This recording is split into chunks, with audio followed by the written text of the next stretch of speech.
Hi, Shweta. Welcome to the show. And first of all, let me tell you, it is an absolute pleasure to have you with us on board today.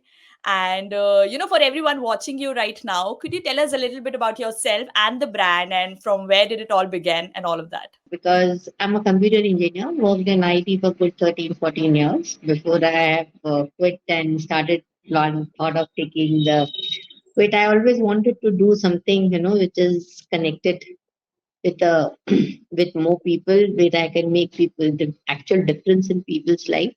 And I've always been very fond of Indian art and cultural heritage and everything, and that has been my favorite subjects all along, always. Okay. So I thought, why not start from there? And another thing was that I come from a place which is a tribal belt, a place, a smaller town in MP named Chinwada. That is a place where I come from, and it has been a tribal belt. It has been the capital of Gond tribe, which is the largest tribe in Asia. Okay. So I have been witness to the tribal art and craft or way of life from childhood. Not that I ever valued it at that point of time because that is how far the way of life was. Right. So that's how things were. So we just did that. And since, while and coming from an IT background, we started it off the truly tribal. That is how the truly tribal came. The brand name is given by my husband because he said, whenever I would go out, and you are actually a tribal only. Wherever I go across the world, also whenever I traveled, I would look for the craft and tribal art from that particular location. So he says it suits apt to you. So that Right. was one of the interesting things. And then that is how I started. The brand started originally since coming from IT background. First, I was thinking that having a online store and everything will work fine. I'm talking about 2015, 16. And that time I realized that, making a software is a different ballgame than doing a business on it. Absolutely. It's a very different ballgame because Plutus, you can understand e-commerce is not as simple as just listing the product and people will start buying it. Absolutely. Correct. Right. So that has been my struggle initially that, it took me some time to understand.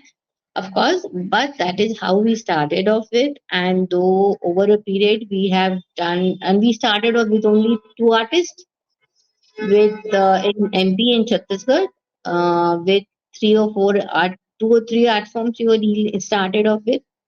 And right now we are working in 18 states, 25 Indian art forms, and 150 plus traditional artisans are in panel with us now.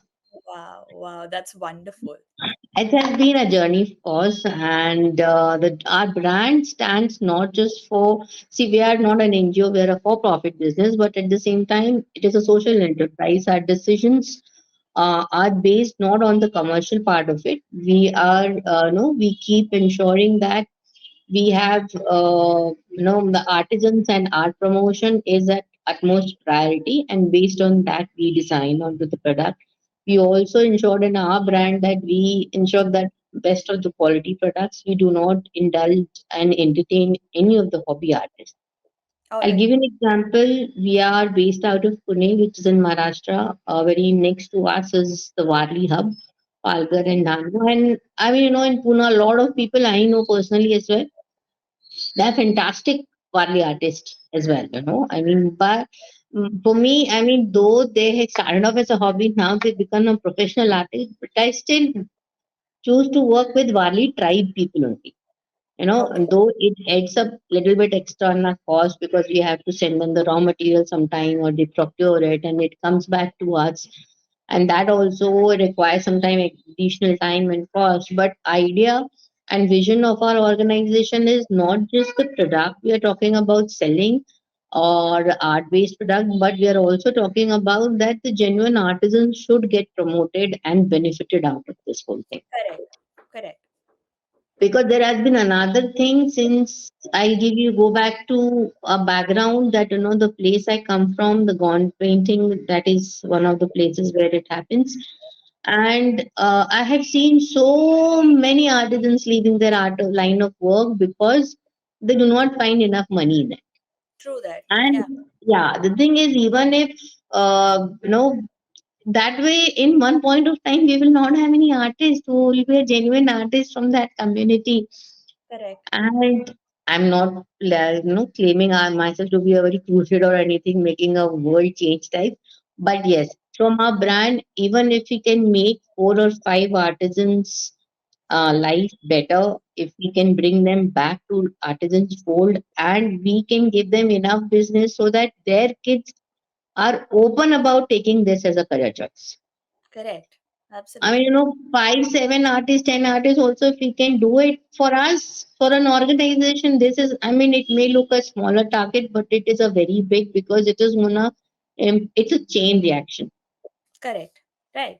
right? So that is where, so that is what we are looking at right now.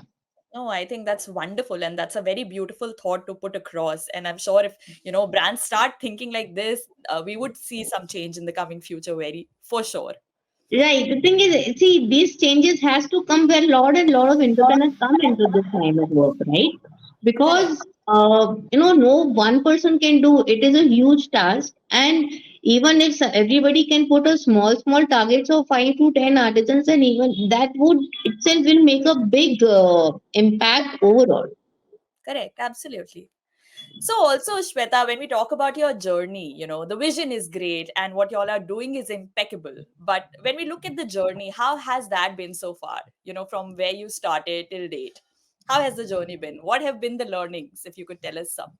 Learnings have been great learnings. I mean, I would say rather unlearning as well, because from an IT industry, which is one of the most organized industry, I Correct. moved to one of the most unorganized industry in the life. From a professional perspective, there have been a lot of unlearning as well rather than the learning, and that was also part of my learning. That something which you feel is it is how it works, but one person, it is not necessarily going to work for another person. True It that. still remains true that something which has been a tried and tested formula is going to work everywhere. That is not going to happen. Correct. This is what I feel. Even despite more than 5 years in this industry, I've also realized that even if working with so many artisans, something which works for one artist does not necessarily goes well and work well with another artisan's team as well. Same Right. with our client base as well. Everybody has a they come with their own set of perception and understanding and liking and way of working, everything. So the thing is, you want to be very open. That is what one of my major learning, that you do. And secondly, you cannot measure success to money. I mean, commercially we may not have been that great initially, because 2019 was one of the first year when we did break even. We started setting up in 2010, 18, early 18. We have set up our first shop, Okay. where we started meeting people. Before that, we were operating from. I was operating from home. I was doing exhibition mode and all that. And I have not did not have personally. I did not have very good experiences in the exhibitions. Even if Okay. top end you talk about the general exhibitions. I never had a very good experience about this. I may be one of the exceptions. Agreed, that's a possibility, and that is one of the reason I thought, we need to have a place, and that's where we started doing a lot of exports and wholesaling and cooperative. All right. And one of the learning of my exhibitions have been that there are people that prompted me to get into gifting, and art based and craft based gifting was that there is one set of people who like this craft, and they will find you. Right. But Fair. there are Yeah. many smaller percent. I'll take an example of somebody. Suppose you like some paintings. Okay, Varli painting, you have an interest and you want something for yourself. You picked up one or two max, right? And you are done as a customer for me, right? Or for the artist. Yeah. How many are you gonna buy? And these are really sometimes very personal things to be given as a large scale gifting because of the budget, because of people's house and everything. So Correct. that has led me to think that we need to go for the art infused more modern product ideas, which Hmm. can be a viable gifting option. So Okay. that was one. And secondly, we were looking for people who are involuntary recipient of these. Mhm. To tell you the least. Okay, suppose you can corporate, if we can position them that this is the no hand painted posters, for example. Okay, so there would be people who would know about this. Out of that company of 100 employees, maybe 5, 10 people would know about the Warli art thing.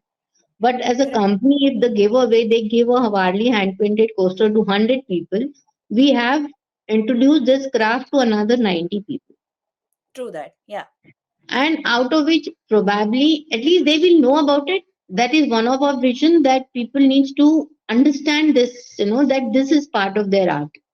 You Correct. tell people, a lot of people will not talk to you about aboriginal painting from Australia. Then you tell them everybody will know about Da Vinci and Mona Lisa, and you talk about them. How many people do know about Jangar Sham? How many people know about the Gond art? This is what aboriginal art is, one of the closest looking art of aboriginal painting from Australia. Correct. Now what, But there is a not many people research are aware going of on. it. That's true. Yeah, the thing is, idea is to bring them into awareness. Converting them into a customer is a secondary step. Correct.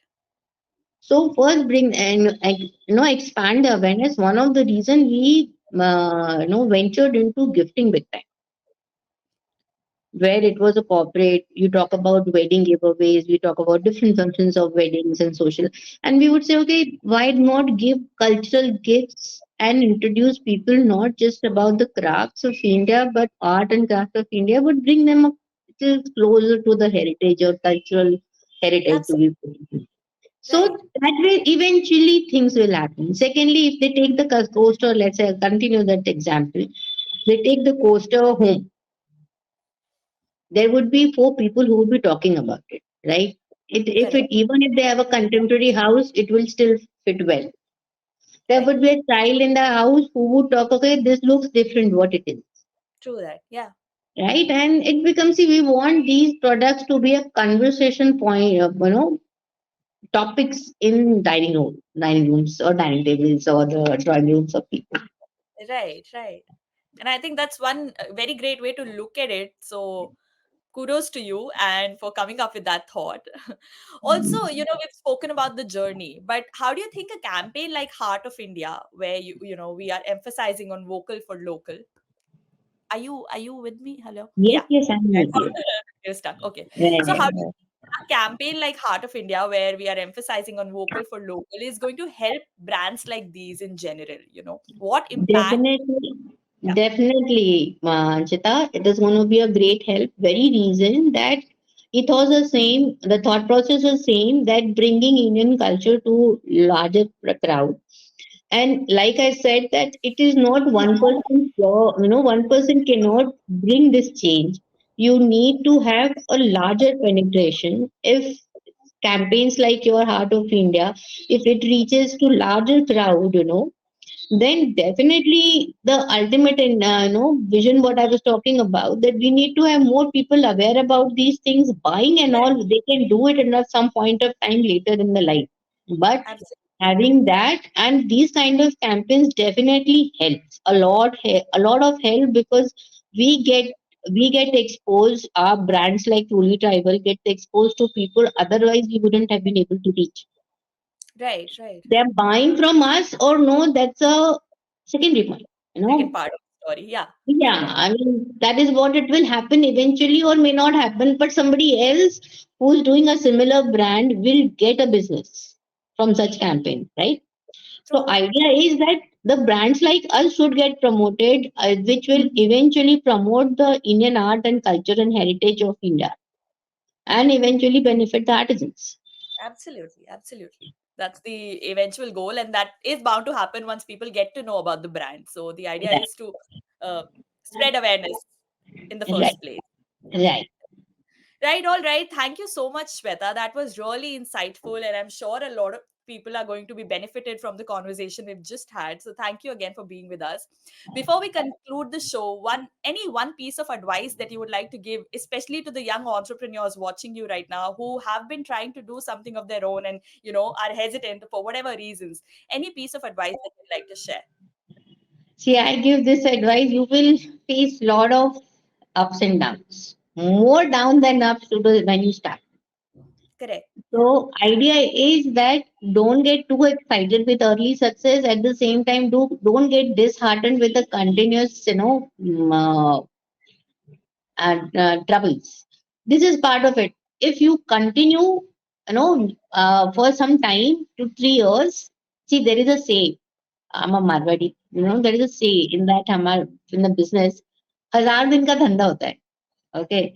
It basically says it translates roughly to 3 years. First year, business is not going to give you any money.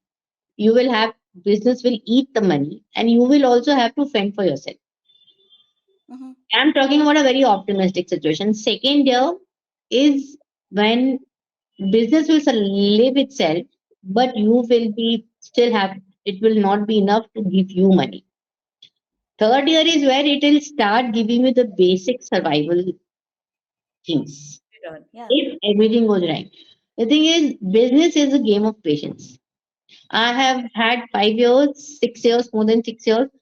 I have had so many hiccups. 2018, I told you we opened. Then we did 2019, we did break even. I was very excited. We went into a lot of product designing in the first quarter of 2020, and the COVID happened and everything got killed. Correct. Yeah. And to 2021 and early, I had to close down my shop again. Of And course. then, Lockdown and yeah, everything. Yeah. yeah. The thing is, then we operated. Then again, second wave of COVID, it hit it, and then we continued. But still, we continue supporting our artisans in whatever means. Believe in the people who are working with you. Correct. If you have a good trust and believe in people, and irrespective of the commercial gains, if you continue with them in initial stages, this is what is going to give you. There was a time 2022 early which I was thinking let go of this whole thing, but I mean because of the so many, but the team by artisans to whom I supported this and madam नहीं नहीं अपन कर लेंगे हम we will do it something ma'am हो जाएगा अपन करेंगे. And that's how things started off for us, and here we have opened a proper setup of studio this year, and I I hope I will make some profit this year, but at the same time what I'm saying is that patience is a virtue, and supporting and being there for your team is what going to make a difference in your business. Right. Right. I think that's really, really helpful for a lot of people. And if everyone starts to think this way, the change would come. I'm It sure. I'm does very come. I mean, see, the thing is, the young generation is much more, enterprising to say the least, and but at the same time, they want everything very fast. that's true. So that's why that patience is the name of the game. Correct. All right. With that happy Thanks note, we'll conclude today's episode. Thank you so much again for being with us, Shweta. It was a a pleasure. lot.